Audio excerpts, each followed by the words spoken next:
সুপ্রিয় শিক্ষার্থী বন্ধুরা, আজকে আমরা অ্যানাটমি অফ দি ব্রেন নিয়ে কথা বলবো।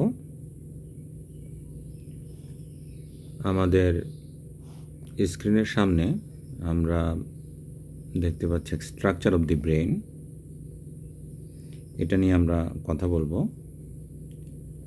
তাহলে প্রথমেই আমরা যেটা দেখব সেটা হলো ব্রেনকে আমরা কয় ভাগে ভাগ করতে পারি।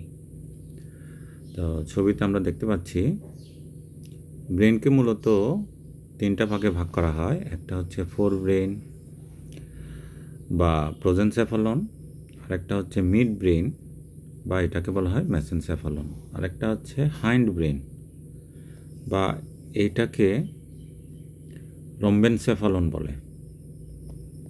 ঠিক আছে, তাহলে ফোর ব্রেন বা প্রোজেনসেফালন, মিড ব্রেন বা মেসেনসেফালন, আরেকটা হাইন্ড ব্রেন বা এটাকে বলা হয় রম্বেনসেফালন। এখানে লেখা নাই বিষয়টা।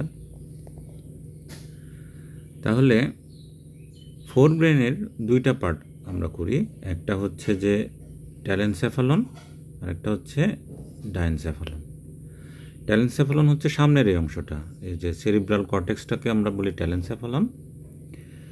আর ডায়েনসেফালন বলতে সেরিব্রাল কর্টেক্সের নিচে এই যে থ্যালামাস এবং হাইপোথ্যালামাস, এই দুইটাকে আমরা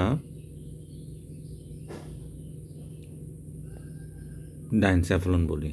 তাহলে ট্যালেনসেফালন আর একটা হচ্ছে ডায়েনসেফালন। আর মিড ব্রেন হচ্ছে মেসেনসেফালন। তো এটা নিয়ে আলাদা করে কোনো পার্ট নাই। মেসেনসেফালন এটা আলাদা একটা জিনিস, আলাদা একটা স্ট্রাকচার, এটার কোনো পার্ট নাই, ওটা পরে হয়তো আমরা দেখব।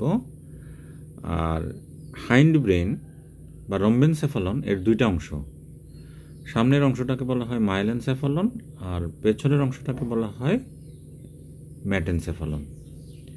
তাহলে মাইলেনসেফালনের কোনটাকে বলা হয়, এই যে সামনের অংশের যে পন্স এবং মেডুলা, এই দুইটাকে বলা হয় হচ্ছে মাইলেনসেফালন, আর পেছনে যে সেরিবেলামটা আছে এটাকে বলা হয় মেটেনসেফালন।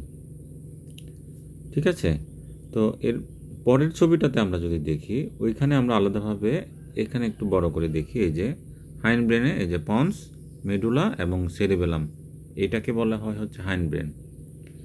তাইলে সেরিবেলামটাকে বলা হয় মেটেনসেফালন, আর পন্স আর মেডুলা অবলঙ্গটা এটাকে বলা হয় হচ্ছে মাইলেনসেফালন।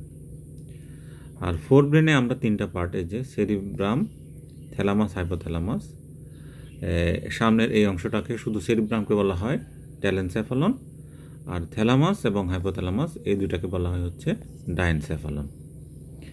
আর এই যে এই অংশটা আমরা দেখতে পাচ্ছি, এতটুকু অংশকে এটা হচ্ছে মিড ব্রেন। তো আমরা পার্টগুলো জানলাম, এখন আমরা জানবো আমরা ব্রেনকে কয়েকটা লোবে বিভক্ত করি। যেমন সামনের এই অংশটাকে বলা হয় ফ্রন্টাল লোব, একটু বড় করি। তারপরে তার পেছনের অংশটাকে বলা হয় প্যারাইটাল লোব, তারও পেছনের অংশটাকে বলা হয় অক্সিপিটাল লোব।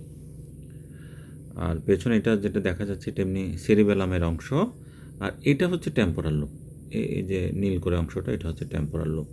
নিচে আমরা স্পাইনাল কর্ড দেখতে পাচ্ছি। এইটাকে আমরা নিচ থেকে যদি দেখি, তাহলে এই যে সামনের এই অংশটা হচ্ছে ফ্রন্টাল লোব, এখানে টেম্পোরাল লোবটা দেখা যাবে, প্যারাইটাল লোব দেখা যাবে না, আর সেরিবেলামটা দেখা যাবে। ঠিক আছে, আর পন্স দেখা যাচ্ছে এখানে, পন্স, মেডুলা, স্পাইনাল কর্ড দেখা যাচ্ছে। আর এটা হচ্ছে অপটিক কাইজমা, আর এটা হচ্ছে অপটিক নার্ভ। অপটিক নার্ভ এটা। তো এটা হচ্ছে নিচ থেকে দেখলে আমরা এটা দেখতে পাবো।